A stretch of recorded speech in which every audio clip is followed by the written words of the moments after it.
Hello, everyone, and welcome back to another episode of the Access Vikings podcast. I'm Emily Leiker. It's a pretty sunny day here in Minneapolis, but I imagine it's even sunnier, maybe not sunnier anymore, but definitely warmer down in Florida, where my Minnesota Star Tribune colleague, Ben Goessling, has been at the NFL owners meetings. Ben, can you give us the weather report from sunny Florida? It's starting to rain. I mean, it's not that sunny right now, Emily. Okay. I mean, it's a late afternoon Florida thunderstorm. Temps are, they're probably going to drop a little bit. They've been about 85, 86 today, so we might drop down into the high 70s at least for a little bit. So, pack a coat, but we're getting through it. Weather didn't want to cooperate with my intro there, but we'll dive right into the juicy stuff from today that you heard from Kevin O'Connell and Vikings owner Mark Wilf, and then anyone else that kind of came up. I know you got to talk to some different faces from around the league as well. Yeah. We'll start with the quarterbacks. I know a lot of fans are getting frustrated with this conversation. Trust me, we are as well. We wish we didn't have to rehash it every time we got on here. We're going to try to stay away from rehashing and just talk about some of the new information, new commentary. Yeah. Today, of course, that was from head coach Kevin O'Connell, who made his first comments about the discussions with Aaron Rodgers and the quarterback situation in general. Ben, just kind of give us the synopsis there and where things are left, having now talked to kind of all the key players on the Vikings side in this. Yeah, so basically where we're at, Kevin O'Connell had not talked about this publicly to this point.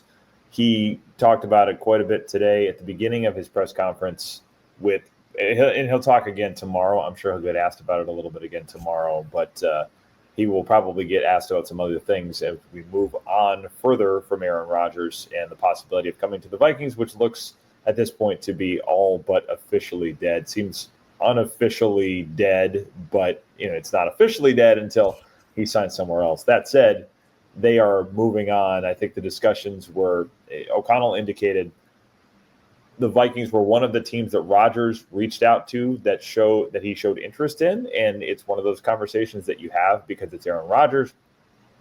But I think the idea of what he wanted in the situation and what they wanted, kind of like we've talked about, was not going to line up quite as they wanted, and it was at least out of respect for Aaron Rodgers that they had the conversation and the intrigue about what it might look like to get him here. But it never, again, seemed like it was much more than that. I don't think it got more substantive than that. And he said again how excited they are about J.J. McCarthy. He's been in the building every day. O'Connell said he basically was able to keep McCarthy updated almost in real time on the conversations he was having with Rodgers, just to make sure that McCarthy was not finding out about it somewhere else first, that they had talked. So there was a lot of those things that I think McCarthy is fairly well apprised of, and they've been able to see him work out quite a bit. I mean, they can only have so much contact with players in the building right now, but he has been in the building just about every day, so they're able to see him at least a little bit throughout the offseason. And a lot of the mental recall of things I think they feel good about. We will see him in the offseason program, which sounds like it's going to start a little bit later than normal. That just the way the calendar works out, the NFL cannot start having players back until the third Tuesday of April, and that makes it so that, it's the fourth Tuesday in April, I believe, and the fact that April 1st is a Monday or Tuesday. Yeah. Basically it works out so that they cannot have players back. This is like as late on the schedule as it possibly gets that they can have players come in. Okay. So they don't have players back in the building until 3 weeks from tomorrow, which would be April 22nd, I believe. So the fact that they can't come in and the fact that OTAs end up being later this year, and the OTAs basically are not until after Memorial Day. So there'll be a lot of time. The upshot of this is there'll be quite a bit of time for J.J. McCarthy to kind of relearn the offense and kind of build on what he had already done. O'Connell talked about he gets to learn it again from ground zero because they're installing the offense for this year's team. But the recall and the history that he has with it should help him there. So by the time they get on the field, he will have had enough time to spend quite a bit of time in the playbook, quite a bit of time doing off-season workouts, and then you kind of go from there. So it looks at this point like it's JJ McCarthy's show. They'll add another quarterback here at some point, but it doesn't seem like that's going to be Aaron Rodgers, who was working out reportedly with DK Metcalf. So all signs seem to continue to point to Aaron Rodgers heading to Pittsburgh, not Minnesota.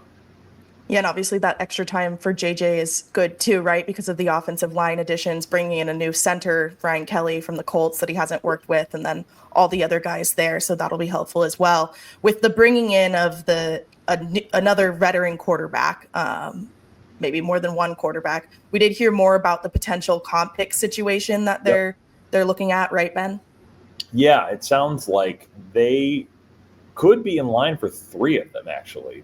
The third-round pick for Sam Darnold, possible fourth rounder for Daniel Jones, and then maybe another one for Trey Robinson. We'll have to see how all of this shakes out in the final calculations. But suffice it to say, the Vikings feel good enough about where they could be, based on their own projections, that they don't want to mess that up. They have not been a team that gains that level of draft capital from the comp pick formula in quite a while. So I think there's a level of caution right now of saying, let's not mess this up, because it could be a quite beneficial thing for them as they compile draft picks going forward. So, yeah, they are in a good position there. And I think that, you've seen them operate in free agency in such a way that reflects that. It's been guys like Jonathan Allen or Javon Hargrave that got cut. I mean, Aaron Rodgers would have been in that same boat, which is part of the reason they would have been interested. So as we continue to think about that comp pick formula, the date to keep in mind, see if I can get my calendar right this time. The date to keep in mind would be that Monday after the draft, which would be April 28th, the deadline for players affecting the comp pick formula expires at 3 p.m. that day. So anybody they sign at 3:01 p.m. Central Time after April 28th, after 3:01 p.m. Central Time on April 28th, anybody they sign from there until the end of the season no longer affects the comp pick formula. So if they're going to go get a quarterback, if they're going to sign a quarterback, I should say, that would be the day I'd be looking at, because it still is before they get on the field. It's only a week into OTAs, really, or to the offseason program, I should say. And there's still enough time to get players going without affecting that comp pick formula. So, a trade would be the other possibility for a quarterback, and I think we've talked about that a little bit. But if they could find one that was a veteran, that maybe one that knows their offense, maybe one that is perhaps not terribly happy with his current situation, and that could be something to think about. Yeah, Ben, you and I had coffee a couple weeks ago, and I said that if Kirk Cousins were to come back somehow, it would just be like some sort of crazy sitcom. And Aaron Rodgers, and again, this was weeks ago when an Aaron Rodgers signing felt more likely than it does now, when it does not feel likely at all. And I was like, that would be like watching like a cult serial drama on HBO. Yeah. Having Kirk back would be like a nice, fun, like throwback 90s sitcom, I feel like, in a way. Kind of thing. Yes. Yeah, exactly. Like you bring the character back. There would be some kind of, I'm trying to think of a good parallel of this, like some character that just popped back up. Like, really? You're back on this show? I mean, I guess the one that comes to mind, and this is wrong network, wrong situation, probably in some ways, but like Janice on Friends, when she just kept popping back up with Chandler, it's like, oh, we're doing this again. Okay. So there'd be a little bit of that to it, I think, but I don't know that that's going to happen. I don't know that the Falcons are going to have the right price for the Vikings. I don't know where all of that will go. It would depend too on how much, salary somebody wants to eat. I think all of those things. I mean, the Falcons have not done any conversions on Cousins' contract yet, which may suggest that they're still open to trading him. So I think there's still possibilities that happens. That'd be a name to keep in mind, because I have heard that he would not be opposed to that. I think as he looks at his lot in life right now, I think he feels like this wouldn't be a bad place for me to be, because knows the offense, knows the coaches, knows the town, could go back and maybe get his old house back. I think he sold it, but maybe there'd be another new neighbor that would shovel his snow for him. I don't know. I don't know where this will go. I'm not trying to insinuate that this is the most likely scenario. I do think it's one that if there's interest from the Falcons in making a deal, I don't think it's not one they'd have to worry about waiving his no trade clause for it. And I think there'd be enough openness to that if everybody understood the dynamics in that room that it's now JJ McCarthy's team. I guess I wouldn't rule it out. I mean, I still think a guy like Ryan Tannehill may be where they end up going, but if they were to make a trade, Cousins would be a name I would at least keep in the back of your mind. So there was some non-quarterback talk as well down in Florida. Let's start with General Manager Kwesi Adofo-Mensah's contract, which we heard some about from his angle last week here in Minnesota. But we heard from Mark Wilf, co-Vikings owner, today, his side of that negotiation, ownership side of that negotiation, I should say. So where is that at from his point of view? Yeah, he said it's a priority to get it done. It's something they want to get done this offseason. He said the conversations have continued to be positive.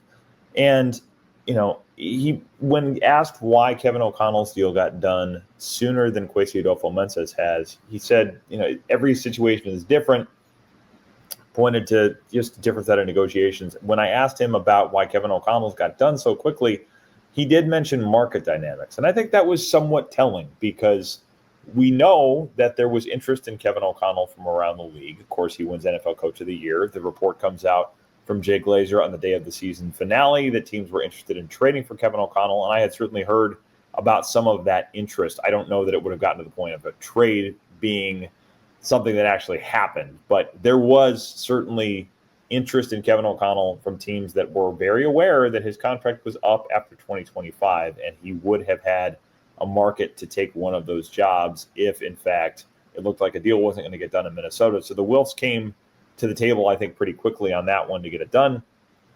Kwesi Adofo-Mensah probably isn't in quite the same situation in terms of how the rest of the league views his stock, and that's not really because of the job he's done. I mean, they've won 31 games in the first 3 years. I think it's more a reflection of just people knowing Kevin O'Connell and having that network built up in the league a little more than Kwesi Adofo-Mensah does. I mean, he's talked about being a little more of an outsider, a little less of a quote unquote football guy. And, he kind of says that jokingly, but I think it does have an effect in these things where you are not talked about probably quite as robustly. And he's developed enough relationships around the league, especially with all of the other former 49ers that have populated front offices around the NFL. So I think there would be a market for him as well. And certainly 31 wins in 3 years, even if draft success has not been a big part of it, is not the easiest thing in the world to do.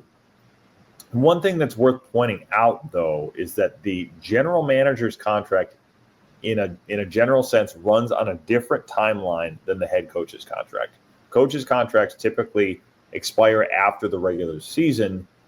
Assistant coaches are typically 10 days after the year. And I think head coaches, we don't find out very often the exact date, but I would think you're not looking much later than the Super Bowl or the end of January, or, it obviously depends on where the team goes, but it's tied to the season more so than a front office contract is. A front office contract is tied to the draft, and that happens for obvious reasons. You don't want a front office turning over and having contract negotiations affect your preparations for the most important time of the year for a front office, which of course is free agency and then the draft. So contracts, we typically see scouts move after the draft. We might see assistant GMs and that kind of thing change more on that timeline with this happens more with scouts because you're not typically letting general managers, drift into that part of the year without a contract being resolved. Either you extend them or you fire them.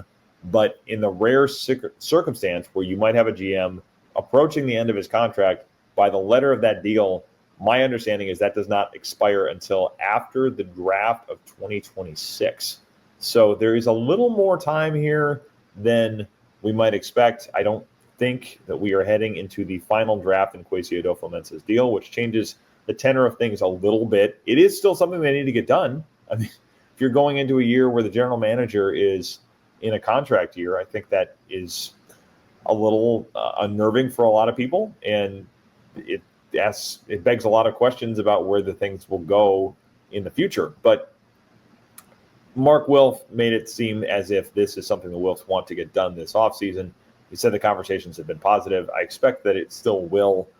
I think some of it is, as Kwesi Adofo-Mensah talked about last week, he's not spending a ton of time thinking about this. So there's not this urgency to just get me a deal done. Well, I don't care what it looks like. I don't think that's how he's going about it. And I think that may change the speed with which this gets moved along.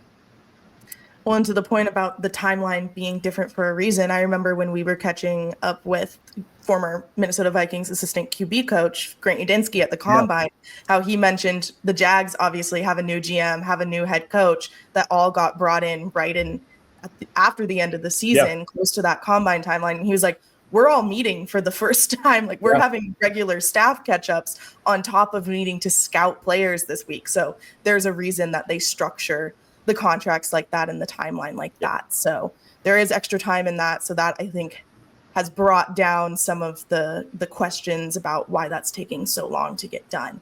Another thing that was talked about down there, I know, was some of the rule changes, the proposed rule changes. One in particular that it sounds like the Vikings are going to end up voting against is that proposed playoff seeding rule that the Lions put out there that would change the seeding from being based on division finishers and all that into just record-based seeding. So what did the Vikings say about being against that rule? Yeah, I thought that was interesting. My sense on this has been that this would have a hard time passing. And to clarify, for a rule to pass down here, for a rule change to pass, whether it's something like this or the tush push, which is another big topic of conversation here this week. And I don't know that that's going to pass either, but you have to have 24 of 32 teams vote yes on a rule. So you basically have to have 3/4 of the league saying we want this for it to get done. And of course, this proposal the Lions put together is one that, had the Vikings won that game in week 18, would have put the Lions at home instead of opening the playoffs on the road. I mean, this is the rule they're basically trying to change, that you don't have a 14-win team going on the road to face a 10-win division champion. And of course, the way it worked out, the Vikings lose that game. The Vikings end up being the first 14-win wild card in history and become a 14-win team opening its season and ultimately ending its season on the road. So the Vikings, in their scenario, is the one that would have directly been helped by this deal. They would have instead opened the playoffs at home. I think against the Buccaneers is the way this would have worked out, is they would have been the 3 seed opening at home against the 6. And you're probably talking in that case about the Rams being the 7th seed. So the Rams would have gone to Philadelphia, and then you would have had the Packers playing, I think, the Commanders is how this would have worked out. But because it was a weird year where all of the wild cards had better records than 2 of the 3 division winners. So what Mark Wilf said, I think the system has worked well the way it is. We've been in this world where winning your division is the ticket to get somewhere. And the NFL has been so pro-division, just in the way that it does schedules, where you backload things. Week 18 is completely division games. They want those division games to matter because they create intrigue, and the rivalries are a big part of what they want. So I would be a little surprised if this passes. And I thought it was telling that, I mean, Mark Wilf basically said, we'll listen to deliberations on it. We'll listen to the arguments, see what the competition committee has to say. But the fact that he was saying, we're not in favor of this, even though we would have benefited from it last year, tells you they're not terribly bent out of shape about what happened, at least to the point where they would say this is worth changing the structure of the NFL. They're kind of able to see the forest from the trees there, I think. And I would be surprised if that one passes, and his comments on that seemed particularly interesting along those lines, because if anybody would have said, yeah, we got screwed, we need this to pass, it would have been the Vikings. And the fact that they're not doing that makes me think there's not going to be enough momentum to get this done. Did he say anything about what the Vikings will vote on the tush push? He talked quite a bit about player safety. I got to go back and look at where all of that went. I mean, there was, I think, quite a bit of discussion about, where that rule, how there's kind of this debate about how much of a safety issue is this really. I mean, how much is the tush push something that actually leads to players getting injured more often? I mean, you've heard a lot of things from different teams here today about how much are we changing this because of safety, and how much of this are we changing this because there's one team that's really good at it that people don't like to do it this well. I mean, he said it's something where they have to listen to the arguments and kind of see if there's a player safety component to this.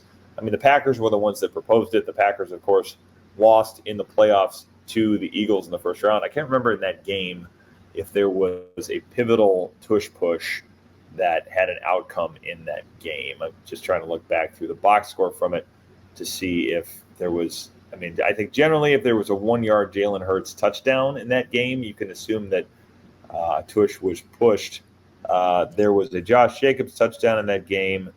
It does not appear that there was a tush push that had a bearing on the final score, although the Packers also opened the season against the Eagles in Brazil. So maybe there was something there too. Just trying to look back through box scores, as interesting as this is.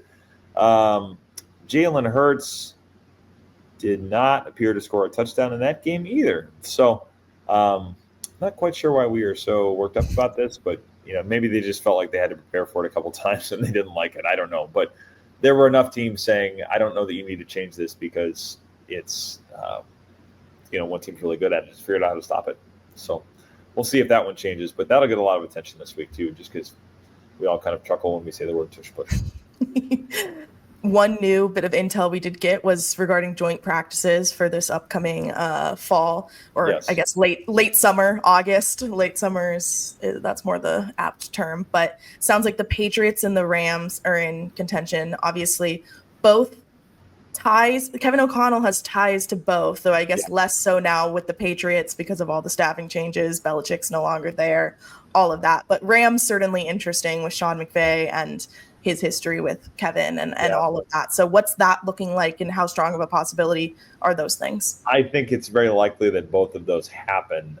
The Vikings had joint practices with the Titans a couple of years ago when Mike Vrabel was the head coach in Tennessee, and those actually got fairly chippy from what I recall.